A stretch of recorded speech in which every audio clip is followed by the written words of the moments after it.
नमस्कार दोस्तों, मैं स्मित मिश्रा स्वागत करता हूं एक बार फिर से आप सभी का एमजेटी एजुकेशन में। बांग्लादेश में हिंदुओं पर हिंसाएं लगातार जारी है। बीते 7 दिनों में 2 हिंदुओं की पीट पीट करके बेरहमी से हत्या कर दी गई, वो भी भीड़ के द्वारा। मतलब आप समझो कि अभी 7 दिन भी नहीं गुजरे हुए हैं दीपू चंद्रदास वाले केस की, और अभी 7 दिन के अंदर एक और मामला देखने को मिला है। ये टारगेट करके हिंदुओं पर अटैक किए जा रहे हैं। बांग्लादेश बिल्कुल अनस्टेबल बना हुआ है। अब इसमें जो अभी एक नए व्यक्ति का नाम आ रहा है, सम्राट या कहें कि अमृत मंडल, इसकी जो हत्या की गई है। अब कुछ लोग का इसमें कहना यह है कि ये भारत का जासूस था, कुछ लोगों का ये कहना है कि ये एक अपराधी था, कुछ का ये कहना है कि हिंदू था इसलिए इसको मारा गया। हिंदुओं को लेकर के एकजुट करना या कहें कि हिंदू एकता पर ये काम करता था इसलिए इसको मारा गया। और कुछ लोग का कहना है कि बस नॉर्मल से एक हिंदू था और अल्पसंख्यक होने की वजह से इस पर अटैक किए गए। पूरा मामला क्या है आज की वीडियो में डिटेल में हम लोग समझेंगे। आप देख पाओगे आज हर जगह पर इसी की खबरें हैं। अपराधी था या हिंदू था, कौन था अमृत मंडल, इसकी बात की जा रही है। इंडिया से लेकर के बांग्लादेश, इसके अलावा इस रीजन में सब जगह पर इस बात की चर्चा तेज हो गई है। कुछ दिन पहले ये भी दीपू चंद्र दास को मारा गया था। उस टाइम पर बताया जाता है, जब बाद में वीडियोज कुछ रिलीज हुई तो वो देख करके मतलब और ज़्यादा हंगामा मच गया, क्योंकि उस वीडियो में साफ साफ दिख रहा था कि दीपू चंद्र दास जो है उसको पहले पुलिस पकड़ी थी और पुलिस से वो कह रहा था कि मुझे भीड़ को ना सौंपो, लेकिन पुलिस ने भीड़ को दे दिया उसको। भीड़ ने उसको पीट पीट करके पहले मारा, उसके कपड़े उतारे, फिर उसको फांसी पर लटकाया और उसके बाद फिर उसको जला दिया। इतना दुर्दांत, मतलब इतना भयावह तस्वीरें आई कि पूरे इंडिया में, पूरे विश्व में, पूरी दुनिया में हिंदुओं का खून खौल उठा था। तो उस घटना के बाद मात्र 7 दिनों के अंदर एक और घटना देखने को मिली, जहां पर एक और हिंदू को भीड़ के हवाले सौंप दिया गया। अब इसमें कुछ साजिशें भी हुई हैं, कुछ यह भी बात आ रही है कि भाई देखो इसको साजिशन तौर पर मारा गया है। इस सब को हम लोग डिटेल में जानेंगे, लेकिन उससे पहले एक और जरूरी बात साथियों, टेक्स्ट बुक का पैसा वसूल सेल 28 तारीख को शुरू होने जा रहा है। 28 दिसंबर को रात को 12 बजे से 1 बजे के बीच आपको बिगेस्ट सरप्राइज मिलने वाला है। मतलब इतना बड़ा डिस्काउंट आपका अभी तक नहीं मिला होगा। एक तो वैसे ही प्राइस सबसे लोवेस्ट प्राइस कर दिया गया है, 299 में आपको मिलेगा। इसके अलावा अगर आप एमजेटी कूपन कोड यूज करते हो तो इस पर भी और ज़्यादा ह्यूज डिस्काउंट मिलेगा। मैक्सिमम से मैक्सिमम डिस्काउंट आपको मिलेगा 12 बजे रात को, 12 बजे रात से 1 बजे रात के बीच में। लेकिन और इसके अलावा अभी सरप्राइज खत्म नहीं हुआ। एक और सरप्राइज है कि 1 ईयर का सब्सक्रिप्शन आप अभी तक पाते थे ना, अगर उस दौरान आप लेते हो तो 1 साल के साथ 1 साल और फ्री मिल जाएगा, यानी कि आपको 2 साल का सब्सक्रिप्शन। इसके बाद एमजेटी कूपन कोड यूज करने पर इस पे भी डिस्काउंट, और वैसे ही ऑलरेडी ये प्राइस कम। तो ये टेक्स्ट बुक का पैसा वसूल सेल है, इसमें आप इनरोल होइए रात को 28 तारीख को 12 बजे से 1 बजे के बीच में। तैयार रहना। चलिए टॉपिक पर वापस आते हैं। आप देख पाओगे ये जो तस्वीर में बंदा है, ये है अमृत मंडल उर्फ सम्राट। ये राजबाड़ी जिले का हुसैन डंगा गांव में रहता है। 29 वर्ष इसकी उम्र थी अभी तक। बुधवार के रात को ये गया था अपने फ्रेंड से मिलने। फ्रेंड का नाम था साहिदुल इस्लाम। उसके घर ये गया था पैसे लेने, और वहाँ के लोकल्स का ये कहना है कि ये धन उगाही करता है, मतलब पैसा वसूली करता है। और ये जब वहाँ पर गया, भीड़ इकट्ठा हुई, किसी ने इन्फॉर्मेशन ली कि यहाँ आया हुआ है। भीड़ इकट्ठा हुई और इसको भीड़ ने निकाला घर से निकालने के बाद इसको पीटना शुरू कर दिया। पीट पीट करके इसकी हत्या कर दी गई बेरहमी से। जब वहाँ की पुलिस से इसके बारे में पूछा गया तो पुलिस ने यह कहा कि देखिए, अमृत पर पहले से ही हत्या समेत कई मामले दर्ज थे। इस पर धन उगाही का आरोप लगता है। स्थानीय लोग का ये कहना है कि ये पैसा वसूली किया करता था, लेकिन एक ब्रॉड साइड में ये देखने को मिला। बाद में ये जानकारियां मिली, कुछ जानकारों का मानना है कि ये एक हिंदू था इसलिए इसको शिकार बनाया गया। वहाँ पर ऐसे कई हिंदुओं को ऐसे टारगेट किया जा रहा है। किसी के घर जला दिए जा रहे हैं, कोई किसी पर ब्लास्फेमी का आरोप लग रहा है, किसी को ऐसे, मतलब कि जो भी थोड़ा सा भी अगर इन्फ्लुएंसर लग रहा है, थोड़ा सा भी कोई आरोप अगर कोई उड़ा देता है, कोई थोड़ा सा भी अफवाह उड़ा देता है, तो उसको भी पकड़ करके पीट दिया जाता है और फिर मौत की घाट उतार दिया जाता है। आपको याद होगा ये दीपू चंद्र दास, इसकी जो बाद में वीडियो आई ना, उसने पूरा का पूरा मतलब सबको रूह कपा दिया।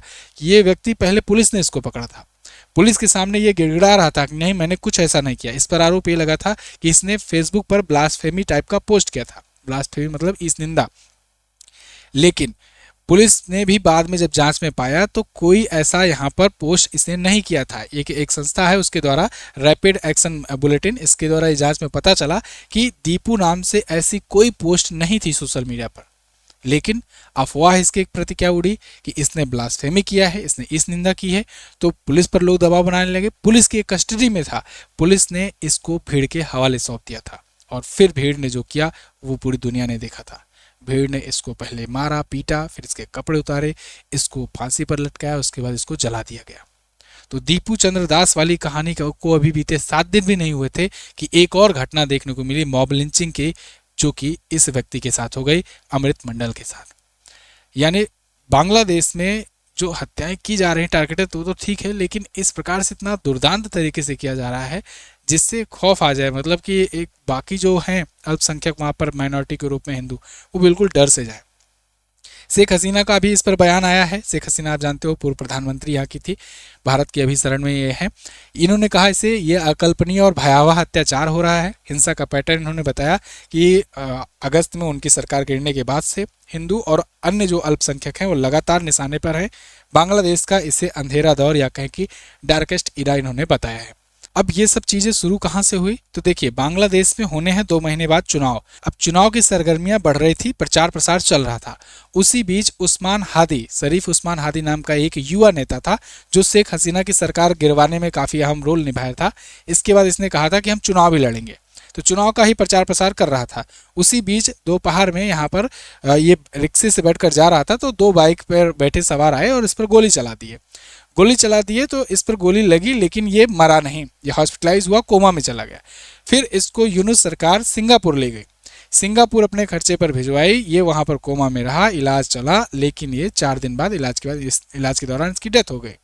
इसकी डेथ उधर हुई, इधर हंगामा शुरू हो गया। इधर भारत की एम्बेसी पर भी यहाँ अटैक करने की कोशिश की गई, वहाँ पर जो भारत का कमिश्नरेट है उस पर। इसके अलावा भारत विरोधी नारे लगना, फिर लाखों की भीड़ इकट्ठा होना। इसकी जब लाश वापस आई तो भी लाखों की भीड़ इकट्ठा हो गई थी जनाजे में। तो ये सब चीज़ें चली। फिर जहाँ जहाँ पर भी हिंदुओं से संबंधित कुछ कुछ चीज़ें था, वहाँ पर ऐसे उपद्रव से हुए, हिंसाएँ हुई, कईयों के घर जलाए गए, चोरी डकैती, मतलब ये सब तो आम बात हो ही रही है। साथ ही साथ अब टारगेटेड हिंदुओं पर अटैक भी किए जा रहे हैं। कोई हल्का सा अफवाह उड़ा दे रहा है कि भाई इसने इस निंदा की है, तो फिर उसको पकड़ करके मारा जा रहा है, कोई सुनवाई नहीं हो रही, जबकि ये पुलिस की कस्टडी में था। सबसे बड़ी बात तो ये है कि पुलिस ने भीड़ को सौंप दिया था उसे। खैर, उस्मान हादी एक इन्फ्लुएंशियल व्यक्ति तो था ही, इसके बहुत सारे तार बहुत सी जगहों से जुड़े ही थे। इसने ना वहाँ के 2 मीडिया हाउसेस को खूब टारगेट किया था जब ये जिंदा था। वो दोनों मीडिया हाउसेस थे द डेली स्टार और प्रथम ओलो। इन अखबारों को ये खूब टारगेट करता था। इसका ये कहना था कि ये भारत के सपोर्ट में बोलता है, या हिंदुओं के सपोर्ट में बोलता है, या शेख हसीना के सपोर्ट में बोलता है, मतलब ये बांग्लादेश का विरोधी है, ये कहता था। तो जब इसकी हत्या हुई उसके बाद जब यहाँ लाखों की भीड़ इकट्ठा हुई थी, भीड़ ने उग्र होकर के द डेली स्टार और प्रथम ओलो जो इसके ऑफिसर्स थे उनको जला दिए थे, पूरी तरीके से इसको बर्बाद कर दिया था, क्योंकि इन पर आरोप था कि ये हिंदुओं का पक्षधर और सेकुलर टाइप के हैं। ठीक है, ये कह करके वहां की भीड़ ने जला दिया। तो अब ऐसी तो हालत है वहां की कि कोई वहां पर अगर सेकुलरिज्म को लेकर कहता है या फिर कोई हिंदुओं का पक्षधर होकर के कुछ बोलता है तो उस मीडिया हाउस तक को जला दिया जाता है, व्यक्ति को भी मार दिया जाता है। अगर व्यक्ति कुछ ऐसा कुछ कहता है तो उसको ब्लास्फेमी कह करके, या कोई अगर हिंदू है तो ब्लास्फेमी का आरोप लगा करके उसको मरवा दिया जा रहा है। कुल मिलाकर के बांग्लादेश की स्थिति अभी बहुत दयनीय बनी हुई है। ये पाकिस्तान बनने की राह पर आ गया है। पाकिस्तान में भी एक समय पर ऐसे ही इस निंदा पर लेकर के खूब हो जाता था, बड़ी बड़ी घटनाएं हो जाती थी, बाद में इसको कानून भी बना दिया गया। अब तो वहाँ पर कोई डर कर करता ही नहीं है, और ये लोग भी ऐसे ही चाहते हैं कि वहाँ के नागरिक जो हैं कुछ भी ऐसा कहने से पहले या बोलने से पहले इतना डर जाए, इतना खौफ खा जाए कि ऐसी हिमाकत ना करे। खैर, बांग्लादेश बार बार ग्रेटर बांग्लादेश की बात करता है। अभी हाल फिलहाल में कुछ ऐसे यहाँ के युवा नेता करते रहे हैं, उस्मान हादी भी ऐसे ही कर रहा था। तो ग्रेटर बांग्लादेश के साथ साथ ये लोग चिकन नेक काटने को कोशिश करते हैं, कहते हैं बार बार कि पहले इसका चिकन नेक काटा जाए। आइए देखते हैं यहाँ पर, अगर आप बांग्लादेश को ध्यान से देखोगे तो इसका खुद का 2 चिकन नेक है, यहाँ पर और एक यहाँ पर। ये देखिए इसका चटगांव एरिया है। चटगांव जो है ये शेष बांग्लादेश से यहाँ पर अलग होता है मात्र यहाँ 28 किलोमीटर की दूरी पे। यानी इधर त्रिपुरा है अपना और इधर समुद्र है, सी रूट है। 28 किलोमीटर का यहाँ जुड़ाव है। अगर इसको हटा दिया जाए तो इसका चटगांव खुद ही अलग हो जाएगा। तो इसके पास खुद ही 2 चिकन नेक है, एक ये है और एक ये है रंगपुर को अगर देखा जाए तो ये यहाँ के बीच में ना लगभग 108 किलोमीटर के आसपास में ये एरिया रहता है, इसका जोड़ता है, जो इधर अपना मेघालय का और इधर पश्चिम बंगाल को कनेक्ट करता है। तो इसके पास इसके यहाँ खुद ही 2 चिकन नेक हैं।